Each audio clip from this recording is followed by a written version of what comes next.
পলতার বড়া মা ঠাকুমার নস্টালজিক রেসিপিটা যদি মাঝে মাঝে পুরনো দিনে ফিরিয়ে আনা যায় দারুণ খেতে লাগে। চলুন ঘুরে ফিরে সেই পলতার বড়া নিয়ে হাজির হয়েছি। রান্না করলে এইভাবে বড়া কিন্তু খুব একটা তেতো হয় না। পটল গাছের ডগার কচি অংশগুলোই কিন্তু পলতা হিসেবে পাওয়া যায়। 10 টাকার পলতা দিয়ে এরকম খাস্তা বড়া করে নিতে পারেন। এই পলতার বড়ার মধ্যে যদি একটু পোস্ত যোগ করেন টেস্টটা একদম অন্যরকম হয়। আরও কিছু মশলা আছে যেগুলোর টেস্ট অসাধারণ দিলে হয়। যাই হোক, পলতাগুলো আমি বাজার থেকে 10 টাকা দিয়ে কিনেছি, ধুয়ে নিয়েছি।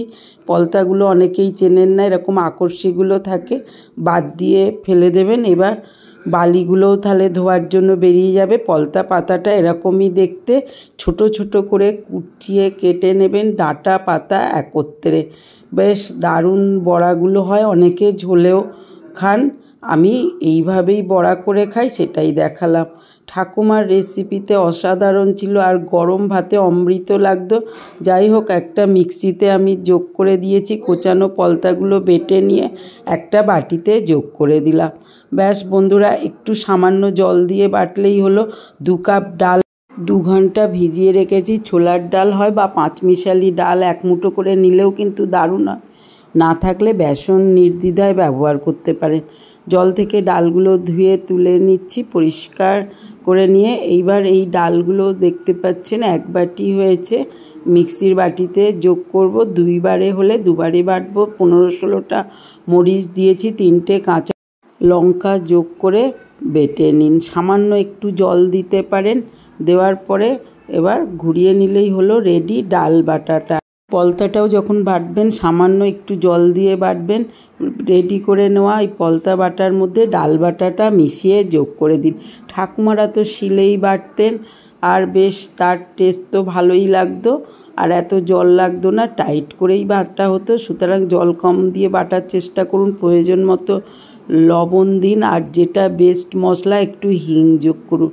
হিঙের স্মেলে পলতার বড়া দারুণ টেস্ট নিয়ে আসবে, যার স্মেলটাও অসাধারণ। এইভাবে মেখে রেখে দিন। পুরো উপকরণটা রেডি হয়ে গেল।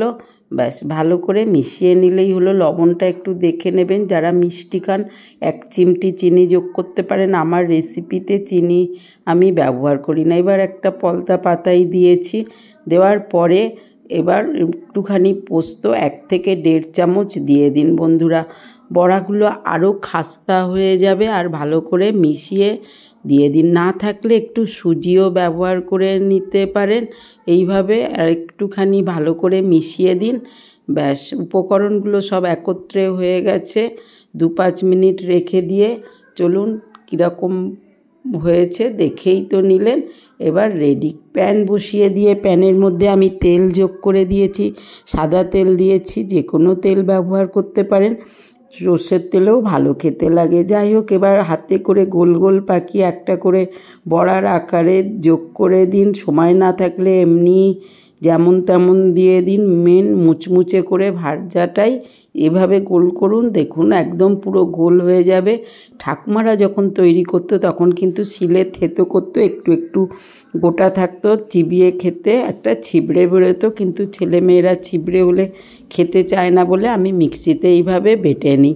যাই হোক, উপর থেকে একটু পোস্ত ছড়িয়ে দিন, বেশ আরও কুড়কুড়ে লাগবে। আর পোস্তর সঙ্গে এপিট ওপিট করে ভেজে নিলে লাল লাল খাস্তা বড়ায় পরিণত হয়ে যাবে।